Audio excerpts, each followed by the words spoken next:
Yan guys, dumating na yung side mirror ni Mami. Tapos yung hand grip, buksan lang muna natin. Hindi natin ito lalagay sa Mio Soul.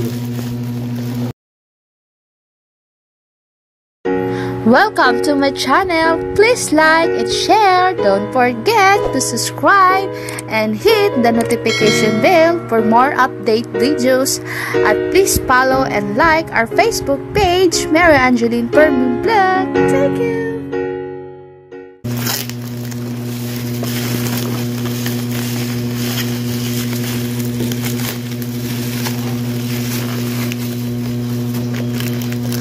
Guys, ito yung order natin, dalawa. So, isaan lang yung shipping nya. Sinabay ko na yung hand grip kasi yung hand grip kasi nun is stuck pa. Kaya medyo matigas na siya kasi nga luma na. Papalitan natin ng bago para at least kahit pa paano malambot. So, guys, ito yung order natin na hand grip. Black and silver lang dumating. Pero halos plain lang siya na black. Ayan.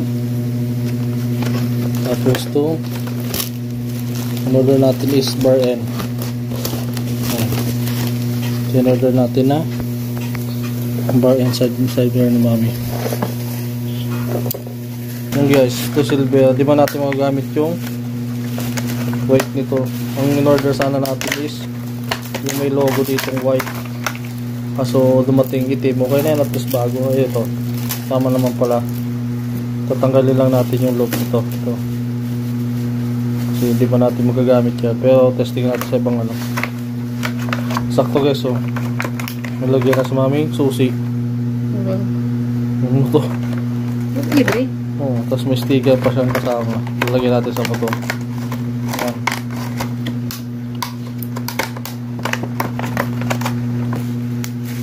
Bar end. Lagyan natin yan doon.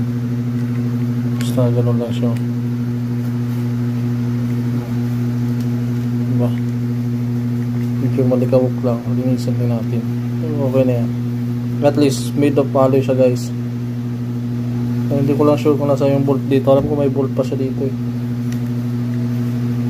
Yan, ito yan natin. Bukas. Yung isa may bolt, yung isa wala. Ito, sabi ko dapat may bolt siya ganito. Alam ko nasa yung bolt nito isa.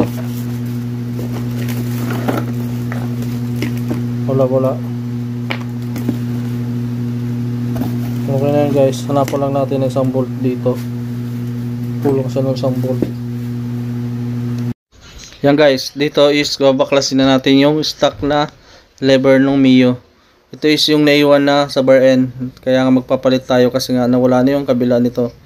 Then stuck yung lever nito, matigas na. Then di natin mabaklas. Ginamitan ko dito ng flat screw. Tinusok ko lang ilalim para mas madali kasi wala tayong compressor. Mas mabilis to pag hinanginan yung ilalim nito. Yan.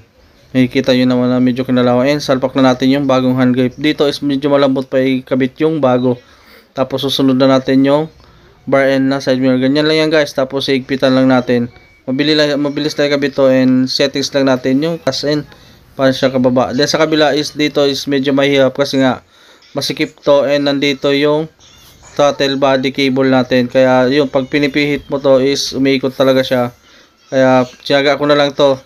Susok ulit ng flat screw and hatakin na lang natin. Last time kasi lagyan ko to ng electrical tape kasi yung stock na nakabit dito is madulas. Sumasama yung lever. Then kabit na natin tong bago. Yan, dito is medyo masikip siya kasi sadya ko ng pinasikipan yan. Ito is masikip talaga siksik. Mas maganda yun kasi nga pag naikabit natin to, mas masikip siya and responsive yung throttle natin. Yan. Tapos dito is sasagad lang natin sa dulo. Tsagayin lang natin, medyo matigas nga lang. Pero kaya naman. Tapos dito is makikita nyo, binutasan ko yung dulo nito.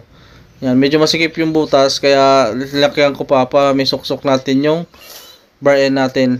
Ang purpose nitong butas na to, lalakyan ko kasi nga pag lagyan natin to ng bar end is di siya sumama pag piniga natin yung throttle. Kaya mas maganda, mas malaki yung butas nito pabela yung throttle natin pag pinipiga yan. Mas maganda na hindi siya sumasama. Stable lang yung side mirror natin.